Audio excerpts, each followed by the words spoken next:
Morning and welcome to the Dalriada.Defined Contribution Consolidation webinar, in which we will look at the challenges for increasing costs in respect of AVCs and small DC schemes, and the easy and effective and affordable solution, the Dalriada DCC. For the benefit of the tape, today is Wednesday, the 8th of October 2025. I have my tea, I have a few notes, I have a pen to jot down a few questions. Please submit questions in the Q&A button at the bottom and I'll pick those up as best I can.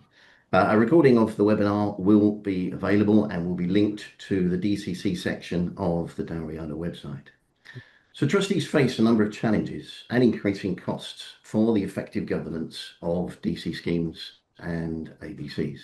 The dashboard, VFM assessments and decumulation all potentially add to this.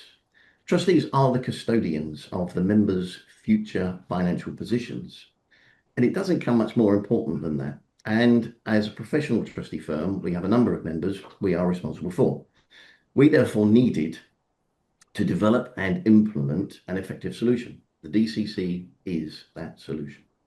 We know small DC and AVC schemes typically offer poor value for money in comparison to contemporary arrangements.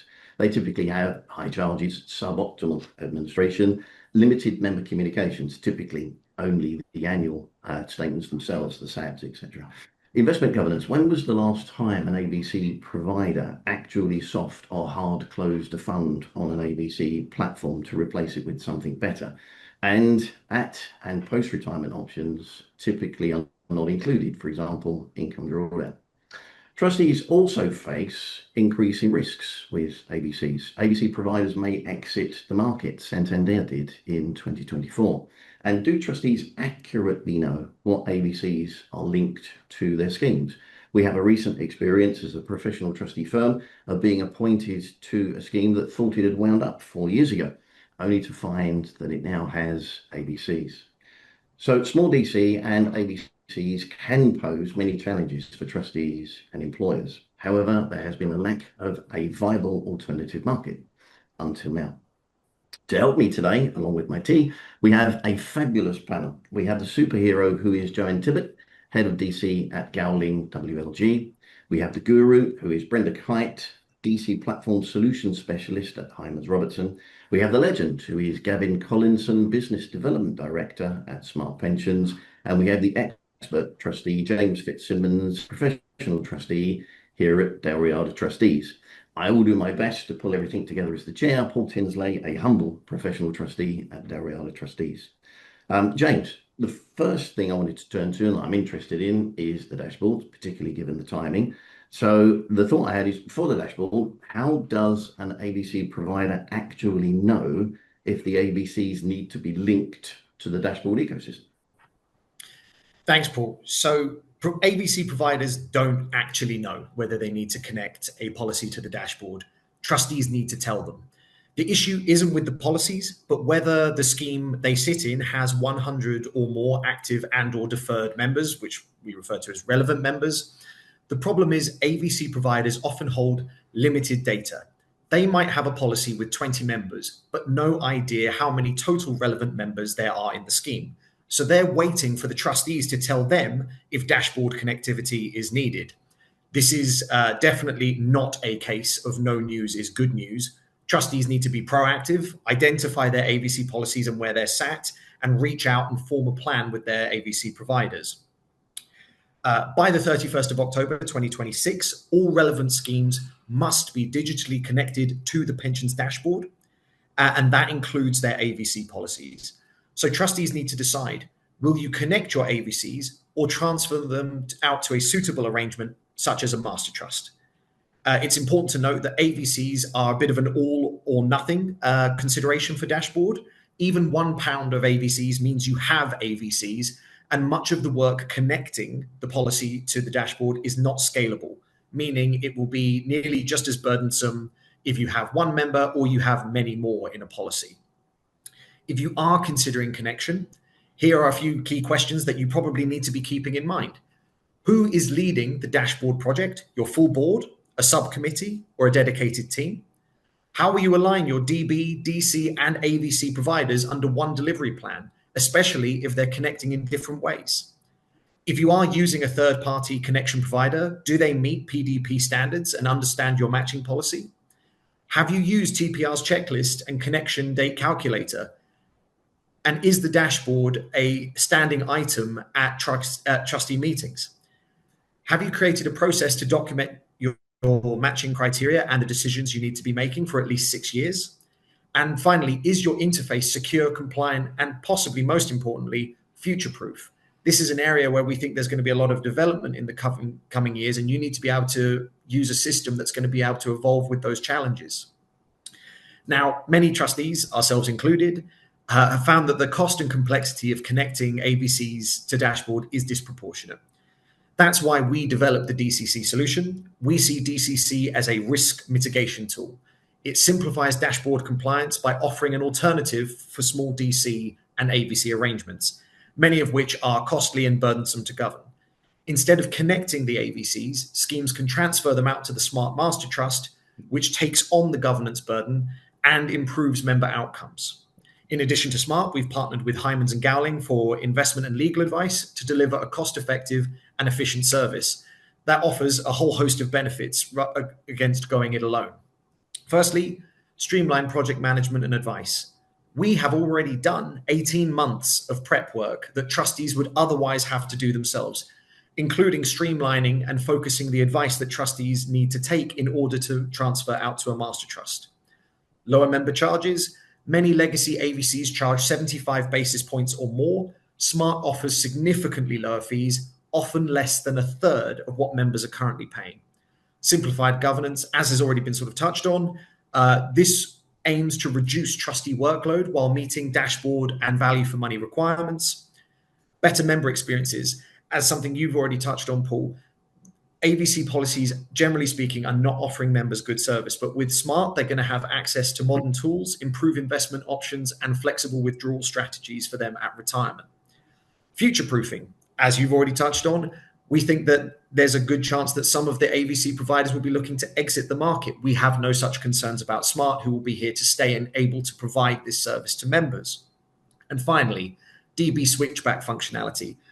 So this allows assets to return to the main scheme at the point a member retires in order for them to supplement their tax-free cash or to enhance their service years. So I guess a whistle-stop summary is dashboard deadline is fast approaching. Do you know what AVCs you hold? Do your AVC providers know that they need to connect? And ask yourself, is keeping your AVCs the right call, or would transferring them be better for the scheme and better for members? Yeah, thanks, James. So from the first part of what you mentioned in response to my question, the first thing that occurs to me is if trustees need to contact the AVC providers, trustees typically haven't contacted directly their AVC providers in the past. Gavin, could I turn to you for comment about how trustees can best do that? Sure, Paul. Well, the pensions regulator is making it as easy as possible for trustees to engage with AVC providers to trace and get accurate, up-to-date information with regards to their sometimes very historic AVC sections. The pensions regulator will provide the correct, appropriate contact email addresses for the various AVC providers to make this process as easy as possible. Thanks. That sounds fairly straightforward. And Brenda, from an advisory perspective, what happens if a scheme has more than one AVC provider? That can be quite typical. Brenda, you've scored the first score of not coming off of mute. Sorry. I was wondering who was going to be first. Oh, had to be me. Yes, sorry. Yes, certainly we regularly see schemes which have got 2 or 3 AVC providers, sometimes more, particularly when a company's gone through a process of acquisition and brought several schemes under the main scheme, and that causes a big issue because picking up on James' point, quite often different providers will be connecting to the dashboard in different ways, and the levels of service, as you covered on, do vary a lot from one to another.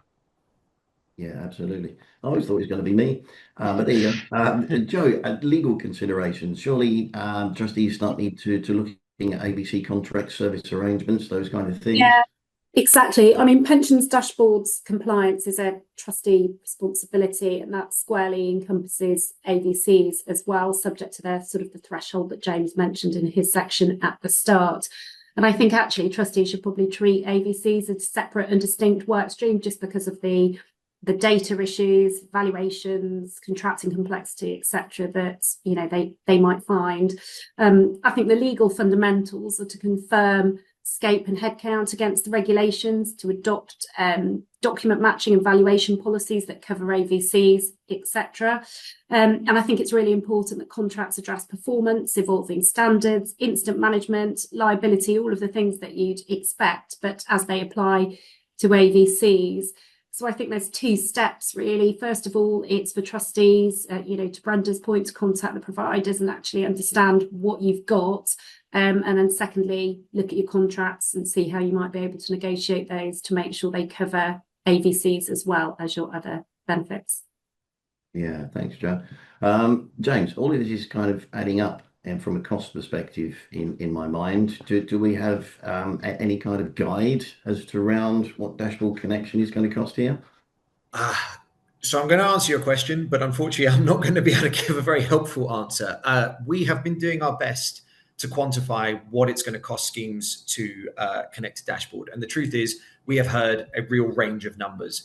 We've heard everything from the low teens, but when we've sort of consulted more widely and gone out to the industry, general rule of thumb seems to be that this could be anywhere between sort of 30 to 100,000 pounds for members to connect to the dashboard, which feels exorbitant. But then when we try to scrutinize that a bit further, that's just for your initial connection fee. That doesn't account for any other fees that maybe your scheme administrator might put on top of you, member communications, legal and governance costs, anything else like that. But then that's just your first year. That's you connecting in year one. There will also be a cost to staying connected to the dashboard. And unfortunately, people have been even more vague on what that looks like. I think for many schemes, they will find out what dashboard cost retroactively. They will look back and be able to say, oh, that's how much it cost. And many schemes will be surprised by that number, I fear. Mm-hmm. Absolutely. Brenda, so why is dashboard connectivity becoming such a problem? And I guess once you've connected, what happens if your AVC provider then chooses to exit the market? You seem to have spent quite a lot of money connecting and then they choose to exit. Yeah, yes, yeah. I think we all need to bear in mind that the AVC market has changed significantly in recent years. You've touched on providers exiting the market. Certainly, a lot have closed to new business. There are very few who are taking on new schemes. We've also seen several providers go through major sort of corporate changes, and of course, their actual market of AVC for AVC arrangements has contracted as more and more DB schemes have gone through buyout and wind up. So what we're seeing is that pretty much most of the AVC providers, have been well established and delivering good service in the past now, have pretty much lost their focus on AVCs now.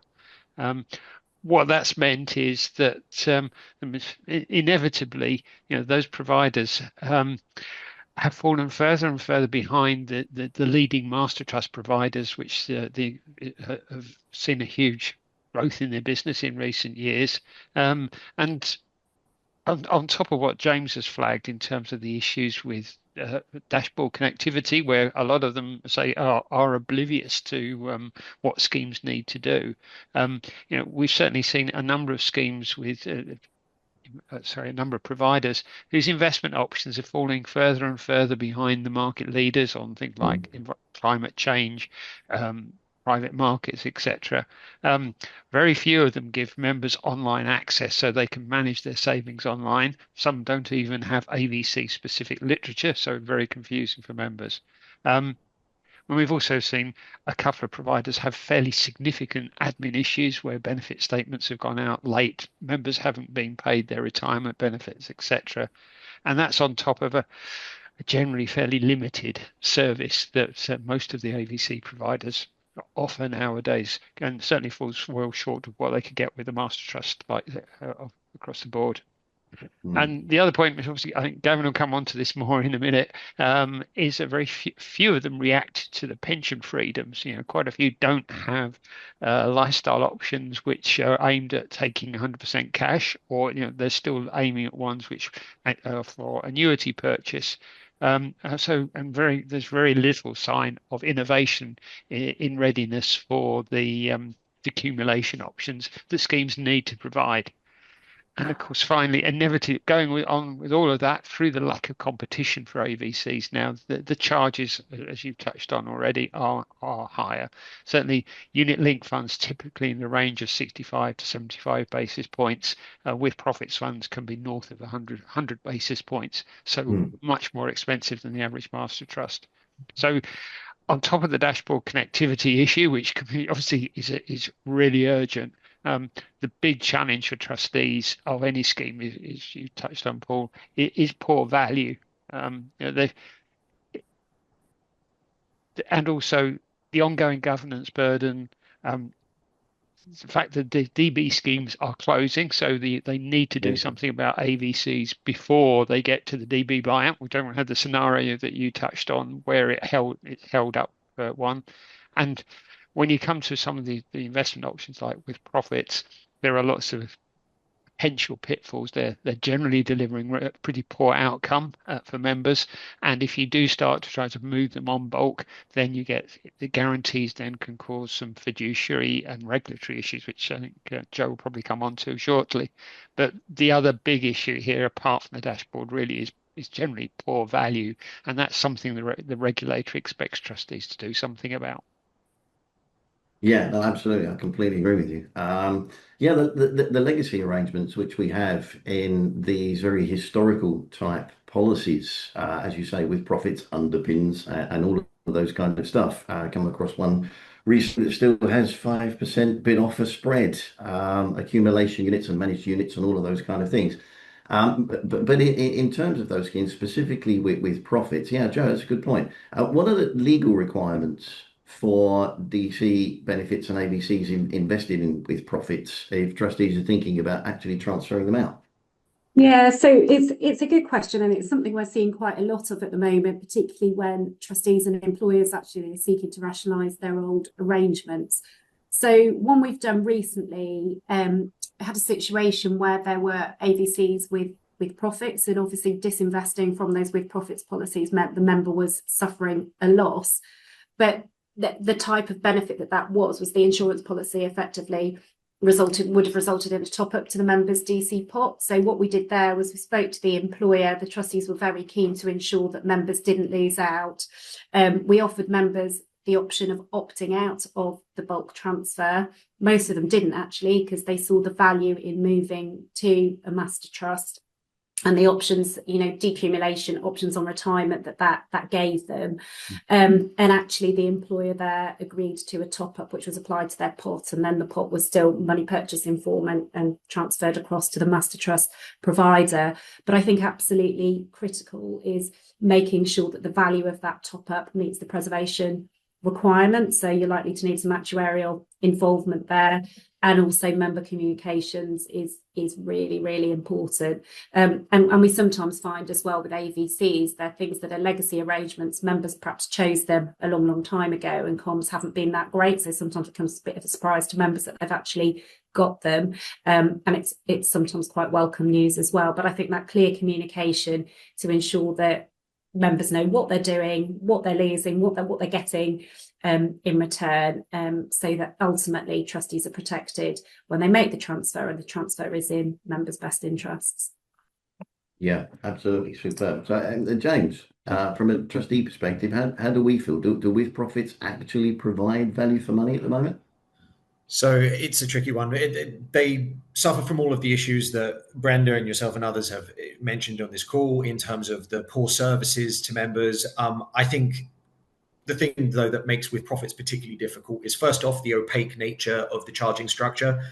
It's very difficult to actually figure out what members are paying for these funds. And when you do the work to figure it out, you often find that it's in excess of 1%. We've even seen as high as 1.5%. So obviously that is a steep charge. And then when you look at the value of the bonuses and guarantees that have been offered, they have, generally speaking, been eroded over the years. They're nowhere near as generous as they once were. You then also have things like market value reductions, and which might apply to members if they try to leave first. So it's a very illiquid asset. And I think the problem we have realistically is the whole point of a with profits fund is the smoothing element that takes place. And that's fine as a defensive strategy, maybe closer to retirement. But in the long term, they haven't performed anywhere near as well as a well-run equity fund or a default, much like the Smart Master Trust, will have massively outperformed them. And the problem that members face is you can't go down to Tesco's and try to spend smoothing. You can't say, hi, I'd like to buy some groceries. 20 years ago, I didn't experience volatility. They don't accept that.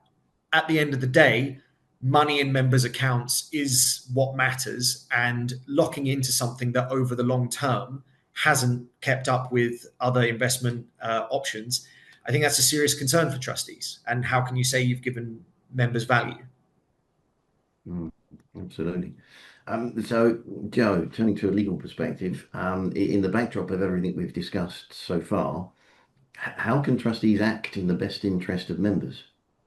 Yeah, so that's fine. So I'll talk about a few things. I'll talk about the duties that apply in respect of AVCs, and then talk a little bit about what trustees should be doing in practice and from a risk management perspective as well. So as everyone is probably familiar with, trustees have fiduciary duties to act in the best financial interests of members, and none of those duties will be displaced by a statutory VFM regime. Query the extent to which that will apply to all AVCs, but regardless, those duties are equally engaged for AVCs that sit outside the framework.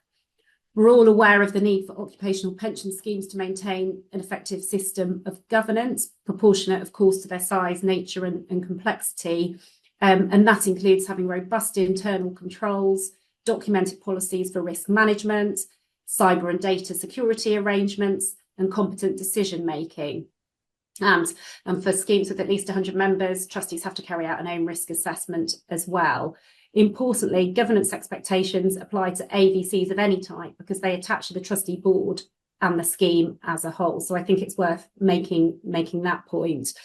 Trustees also need to ensure they have accurate member records and timely administration, ensure they're collecting and allocating AVC contributions correctly, reconciling cash and units, etc., etc. And in practice, all of this means, and all of these governance requirements means that just because AVC charges might be high, as James has mentioned, and the service might not be great because it's an area where the providers haven't invested because they've been focusing on other more popular offerings, trustees really need to apply the same seriousness they bring to default DC benefits as they do to AVCs. Obviously, there's a degree of proportionality there because of the size of the AVC population, etc. And so what should trustees be doing in practice? Well, I think the first thing is, if you're not already, consider what AVCs you have so you can work out what governance you need to apply in relation to them. And I think the idea of running perhaps a structured review and improvement for AVCs would be sensible, to ensure that trustees are complying with their fiduciary duties, and actually it's just the right thing to do by members as well. And what I have in mind there is things such as, diagnosing cost and service gaps, actually testing the market, negotiating or replacing with providers if you can. That's easier said than done, I think, and documenting their decisions and then feeding that into the trustees' overall risk management framework. And what do I mean by risk management framework in the context of AVCs? Well, I think there's a few different aspects to it. Obviously, investment risk is absolutely central, and it's really important that trustees understand each fund's risk and return profiles, set appropriate benchmarks, etc., to the extent that it's practical to do so. There's provider and counterparty risk. What's the operational resilience of the provider? Are there any rumours out there that a provider's thinking about exiting the market? And if so, what are you going to do if that happens? Communication risk, which I think we've touched on, is an area which I think actually is often underestimated. Members often don't even remember they've got these AVCs, let alone what they do and what benefits they might get from them. So I think that's an area to think about as well. And then finally, project risk. And what I mean by project risk is if trustees do decide that they're going to move their AVCs to a master trust outside the scheme, actually, what will the timeline of that transition be? Are there any protections, bonuses that members might lose, and what are you going to do to compensate them? How are you going to mitigate them? And very careful project planning. And I think once you've done all of that, what's the actual output, and how can you demonstrate to members that you have got AVCs that are providing, that are consistent with the VFM framework, even if you sit outside it? I think, it's really up to trustees, depending on the resources they have and obviously proportionality, but you might think about adopting perhaps a similar rating system to if the VFM framework were to apply. And if you don't think you've got VFM for your AVCs, you should probably think about doing something else with them. But as I said, doing nothing is not an option, but I think adopting a proportionate approach is sensible, and working out what you've got actually is the first step on that journey. Yeah, it all makes an awful lot of sense, because I think James mentioned earlier on, if you have a pound of AVCs, you still have AVCs. Proportionality is important. Pensions Act 2004 obviously requires trustees to apply proportionality to the activities. So that needs to be borne in mind. But all of this needs to be documented, those kind of things, even if you've got a pound's worth of AVCs. So the ESOG, and I have to confess, I still blame those people that helped the DWP transpose IORP too. But from an ESOG perspective, Brenda, consultancy, the regulator expects trustees, as stated in the General Code, to evidence that they're acting with financial probity. How does this align with small DC and AVC arrangements where the charges are typically high, services suboptimal in comparison to contemporary arrangements? Generally not very well. And we've seen, the master trust market has been the focus. The government is driving consolidation into master trusts and looking to consolidate some of the smaller master trusts as well. So there's this huge amount of investment coming through from providers into that area, which is one of the reasons why the services, the investment options, and the charges are so much better than most AVC arrangements there. So there is the gap is actually widening all the time there. So it's definitely something that the trustees, Joe's touched on the need to carry out a review, and what we've certainly seen is a growing number of schemes looking to move their AVCs onto a master trust as the way of, if you like, plugging into a contemporary DC option there and moving away from an issue. And the other thing is for trustees to bear in mind it as well, in terms of the proportionality from the conversations we've had with the regulator. The regulator views this in how important the whole thing in terms of the governance level, in how important the AVCs are to the member, not what size they are relative to the overall size of the scheme. And of course, for some people, that could be their entire lifetime savings. No, absolutely. So James, again, risk management. How can trustees accurately know what AVCs are linked to the scheme? So there's a couple of easy wins, none of which are sort of a silver bullet. This is going to take care of your problem, but some easy wins to look at. If your member records are in fairly good shape, you should check those. Just as a word of warning, when it comes to AVCs, record keeping has historically been, unfortunately, pretty subpar. So you cannot just accept your member records as, well, this is the truth. You are definitely going to need to scrutinize that. Some other easy wins are things like looking at your scheme trustee rules. If there is, you may well have been absorbing lots of schemes over time or consolidating those trustee rules. If there is reference to AVCs in there, that is a bit of a hint that actually maybe you do have some of these policies out there. Another thing you can do is reach out to your auditors who have been helping you do your sort of scheme accounts and everything throughout the years. They should, in theory, know where all of your policies are. Again, unfortunately, we do see instances where there are policies that have fallen through the cracks. But again, it's a fairly easy, quick conversation to have that can get you started. Finally, though, what you're going to have to do realistically is reach out to your administrator and ask them to do a proper deep dive check. It's not good enough for them to go away and look at and just say, oh, well, this is what we said last year when we did this report, they actually need to look at the policies.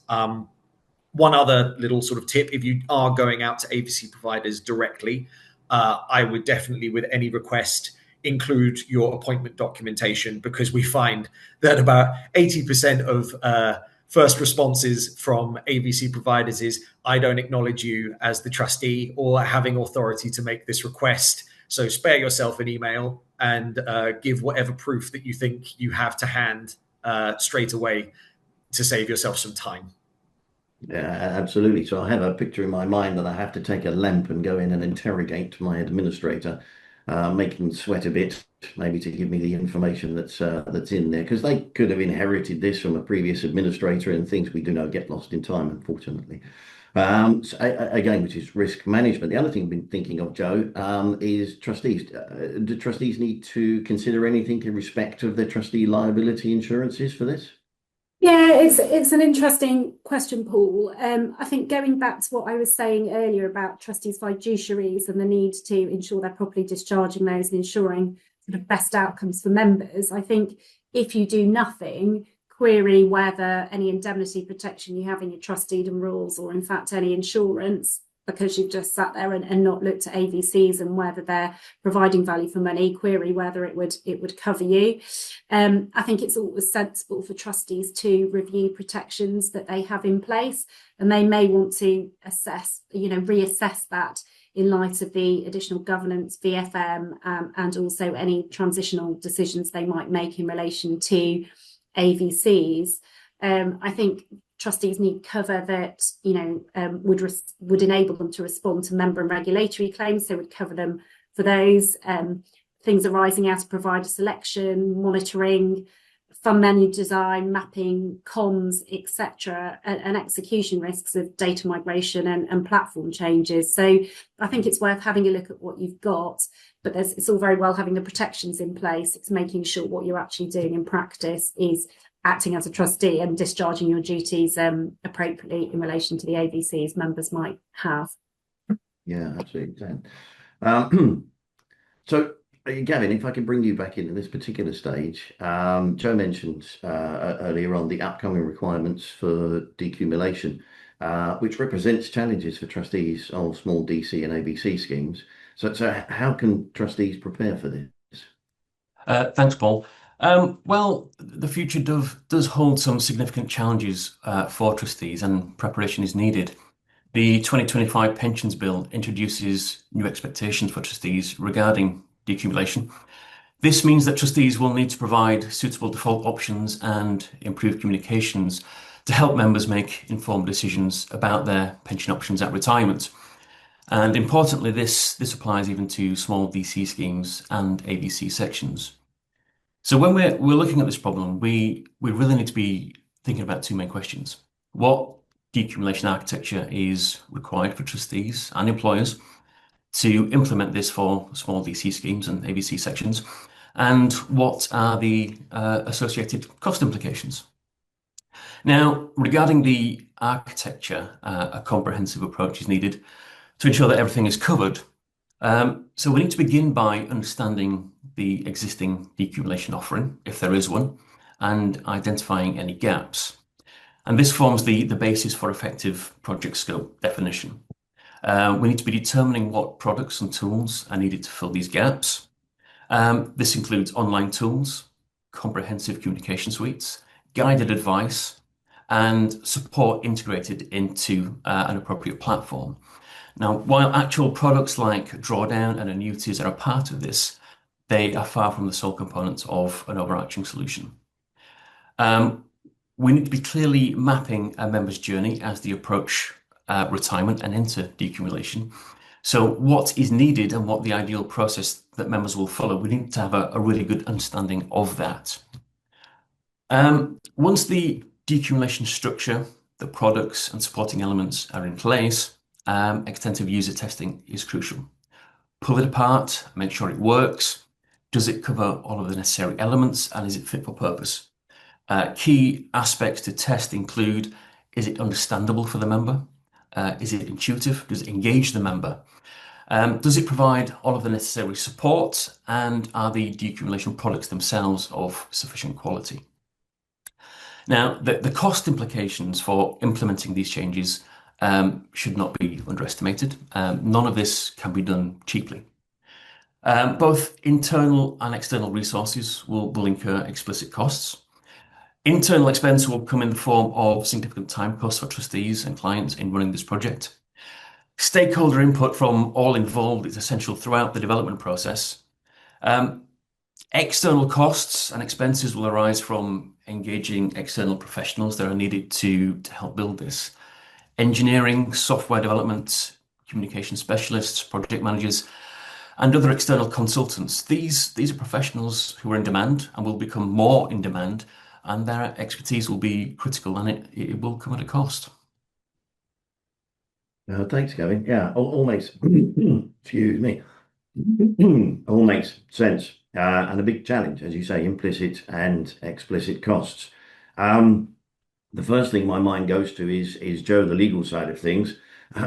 Do scheme rules currently typically permit decumulation options, particularly where AVC may provide different benefits, PCLS, biadded years, UFPOS, annuity, that kind of thing? What do we need to think about? Yeah, so what we typically see, where there's hybrid schemes where members have AVCs, it's very scheme specific, but typically you can use your AVCs as your first call on your tax-free cash, or sometimes AVCs can be used to purchase additional DB pension, but most sort of DC sections of hybrid schemes or standalone money purchase schemes don't provide for in-scheme decumulation options. And as you'd expect, members would have to transfer out to a different arrangement on retirement to access all of that flexibility. Providers do offer a range of decumulation options, but we see those are typically limited to master trusts and contract-based DC providers. What we're seeing a bit of at the moment is some trustees are looking at bolting on master trusts as part of the decumulation option. So members, they're sort of signposting those to members at retirement. I've got a live case at the moment that some trustees are looking at. And I think actually under the new requirements, I think that might be where trustees perhaps end up going, rather than providing in-scheme decumulation using an external provider, just because for ease of administration and cost and the additional duties that providing in-scheme decumulation would put on trustees. I just don't see many trustees going there at all. Having said that, there are going to be obligations on trustees as regards decumulation. And whilst that's not going to come in for some time, if trustees are thinking about their longer term strategy and what they might want to do around AVCs, etc., they might want to build decumulation and what's coming down the tracks into that strategic thinking at this point. Yeah, absolutely. And I've certainly heard Nausicaa Delphas recently speaking that bolting a master trust onto your scheme to provide that linked benefit is more product. And the intention really is to have a decision-making architecture to actually aid members make decisions around what benefits they take and so on and so on. So my understanding is simply not just bolting a product on, but actually creating that architecture of which a master trust may form part of, obviously, along with appointing of financial advisors to give advice on all of those kind of things. But this leads on to the practicalities. Brenda, from a consultancy perspective, probably when I started in the industry years ago, retirement, even then, wasn't 5 p.m. on a Friday anymore. We have an expanding transitional period between full accumulation and full decumulation. So where this is happening simultaneously, accumulating and decumulating, how can structures in and around decumulation actually help with this, particularly with trustees looking to need to implement potentially defaults? Yeah, and I think that's certainly true. And we touched on a lot of the legacy providers, particularly the ones who are operating on a running off closed books of pension business. The investment options have been frozen at a point in time some years ago. Like yourself, Paul, I've been around for a while to have seen it. But what that means is they're really not geared up. They're still thinking about the traditional cliff face retirement at 65 or whatever, and so they're really not got investment options which are geared up to members who, quite often, we see they don't actually retire for some years, or they may take their DB benefit but not take their AVCs until later. They sort of keep it as a sort of nest egg for a rainy day, or to go and buy a new car or whatever at some point in their 70s. So this is really becoming more prevalent, and the time frame for it is telescoping out even more.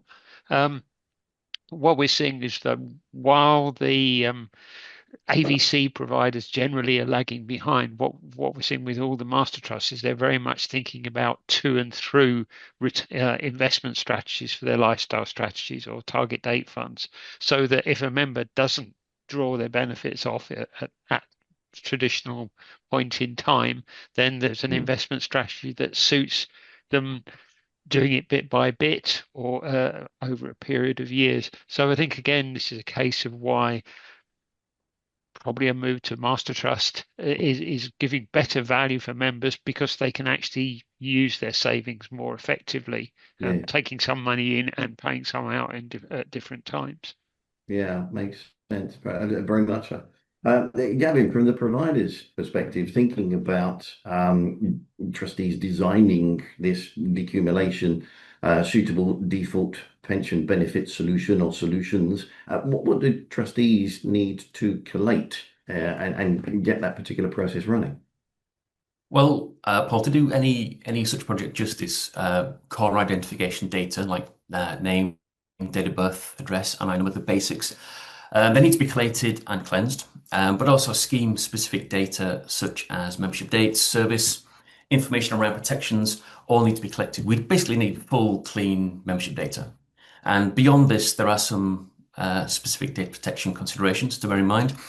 There needs to be a clear understanding of why this data has been held and processed, i.e., is there a legitimate interest in holding and using this data? And basically, why is it being held and how long it should be held for? Yeah, absolutely. And one of the things which I've also come across is a suggestion that trustees ought to obtain more information about the members in order to make sure that the structured default or defaults are appropriate for the membership. And it's it's very much then how that data is retained, maintained, and processed from a legal perspective. So there's also GDPR requirements in here in order to make sure that that's dealt with properly and appropriately. So we've had excuse me, we've had a number of great questions which have come in. One of which is, could you explain why members should put their money into AVCs rather than personal pensions? There are some good personal pensions on the market, and there are. How does Smart compare? So I think there are different parts to that. I think a lot of the small DC schemes and AVC arrangements are probably legacy arrangements, which members have historically put money into. We know a lot of DB is close to accrual, etc., etc. And members may be contributing to personal pension SIPs and those kind of things alongside that. So to deal with all of the challenges which we've discussed today, the development of the DCC is to allow transfers for trustees to transfer the assets without member consent across to the Smart Master Trust to deliver better value for money and better value for those members and deal with all of those risks we've spoken about. But that then provides an opportunity for the member to add further contributions to their account with Smart should they wish. Gavin, so anything around the question there that you wanted to comment on? I mean, Smart Pension are more than happy to support our members as they come to us, and if members choose to continue contributing into their pot whilst with us, we'll give them every element of support that we can do to support them on that journey. Yeah, and if a member through the non-consent transfer arrives at Smart and thinks, I don't want that, I've got a SIP over here, I'd rather transfer it over there. Yeah, there are no barriers to moving benefits away from Smart should they want to do that. In our view, we're a great destination for members' benefits to consolidate benefits to Smart. But if they want to take benefits in the other direction, there are no barriers to do that, and we'll make that process as easy and seamless as possible. Yeah, thank you. And we've got a couple of great questions around LGPSs, which are very good questions. It's a very important part of the market. The preparedness of pension committees within LGPSs to connect to the dashboard from in-house AVCs. A lot of that's going to depend upon the IT architecture of the in-house AVCs. And the portal through which you can then connect to the dashboard. So there's probably some more work in there which needs to be done. And a lot of commentary here around members of AVCs within LGPS schemes typically saving for cash. So the DCC model which we have created enables a switchback at retirement for members to use for PCLS purposes and or buy added years if their scheme allowed them to buy added years. But I think there are other some challenges within LGPSs here. Brenda, we spoke about this, I think, just last week. Yes.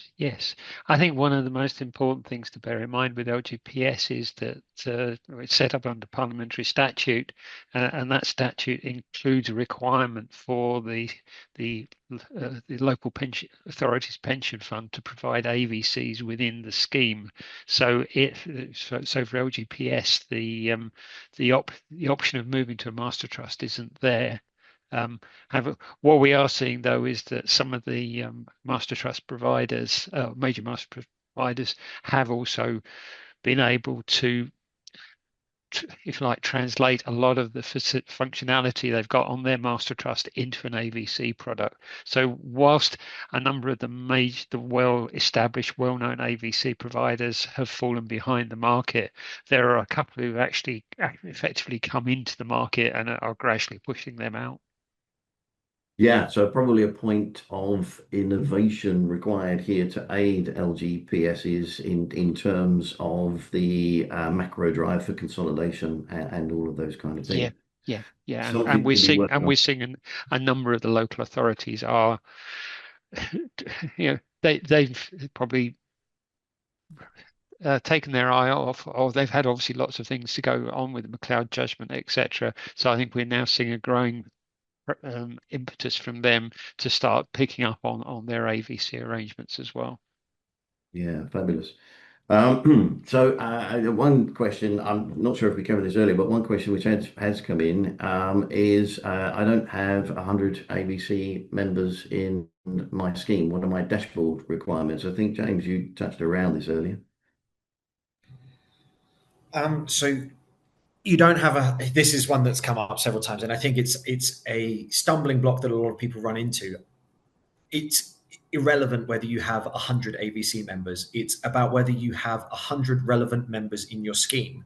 And again, one AVC member, it means you have an AVC policy. And if you've got 99 relevant members, again, which can be active and or deferred members in your main scheme benefits, then fantastic. As if that one person was a somehow distinct member. Long story short, you get to 100 members. It doesn't matter whether they're in your AVCs, in your main benefits, spread amongst them, however this works. 100 relevant members in the scheme is the number, and the number of members in your AVCs has no impact on the need to connect to dashboard. So that's what a lot of trustees face. Obviously, if you have one or more members in with AVCs and you've got more than 100 or more members that are relevant members to connect to the dashboard, you as a trustee, you're faced really with a choice. It's one or the other. You either connect your AVCs to the dashboard or you transfer your AVCs out. And it feels like that's a question which trustees need to be asking and answering now because obviously October 2026 isn't that far away. Exiting the market, providers exiting the market. How can trustees obtain reassurance from their AVC providers about their commitment to the market? Jo, can you comment on that? I think that's quite a difficult one. I think going back to what I said earlier, it's about sort of building relationships up with those providers and having the dialogue. I think that's the best you can do. And also, you know, that there's plenty of information out there around where providers might be going strategically. So the likes of Hymans, for example, will have, you know, great connections and people that can support with that. But I think you can't, legally, there's nothing you can do. But it's perhaps having a look at your policies as well to see what they say about termination if a provider is exiting. But I think there's very little you can do to guard against that other than doing your due diligence and having open and transparent communications with them. Yeah, that sounds like a reasonable contingency plan as you can put in place from the ESOP perspective, for sure. And the final question I think here is, unless any others come in, is around AVC providers resourcing for an increase in AVC inquiries once the dashboard goes live. And Brenda, from a consultancy perspective, is there anything around that you've picked up on? I think it's a very varied picture. Obviously, some of the AVC providers have got master trusts, personal pension products, and what have you. So they're pretty well switched onto this. Although sometimes we find they're a little bit slow to make the connection, as James has just touched on. That just because they've got 5 people in an AVC arrangement, that doesn't need to connect. So you do sometimes get a discontinuity there they haven't quite got up to speed. The ones that really worry us are the providers who've taken over legacy books of old insurance companies' offerings sometimes some time ago, and the Part 7 transfer requirements pretty much were a snapshot in time of what service they needed to provide, and they have not really put any thought in or are not close to what the requirements are. So I think for those providers, some well-known names in there, then that is going to be a real issue for trustees to sweep up those small legacy books of business that might, there may still be deferred members, but they could have been in the scheme 10, 15 years ago. Yeah, very much so. No, thank you. No further questions at this particular stage, so I'll look to draw the webinar to a close. Thank you very much for everybody that's tuned in. I obviously would like to thank the panel, the superhero who is Joanne Tibbett, the guru Brenda Kite, the legend Gavin Collinson, the expert trustee James Fitzsimmons, and myself, Paul Tinsley. Questions that do come in subsequently and stuff which we couldn't get to, we will respond to separately. And what I'd like to turn to is what we've learned. Any trustee with 100 or more relevant members need to decide to either connect their AVCs to the dashboard or transfer their AVCs out of the scheme ahead of the October 2026 deadline. The challenges of with profits can be overcome. The DCC avoids small DC and AVC needing to plan for the dashboard, VFM assessments and decumulation with the risk management and increased costs that these incur. And finally, the DCC is easy, effective and affordable. We'd switch back to retain PCLS entitlements for AVC members and by added years if the scheme did enable that. So transferring DC and AVCs improves VFM for the members, and from a trustee's perspective, we have no further accounts reporting, no TPR scheme return reporting, no AVC administration difficulties, no costs for AVC investment reporting every 3 years, no ESOG requirements, no member complaints or IDRPs. So with a little help from our friends, we have developed a risk management solution for our clients, but anyone can use it. So we thought we'd tell you about it. Thank you for tuning in.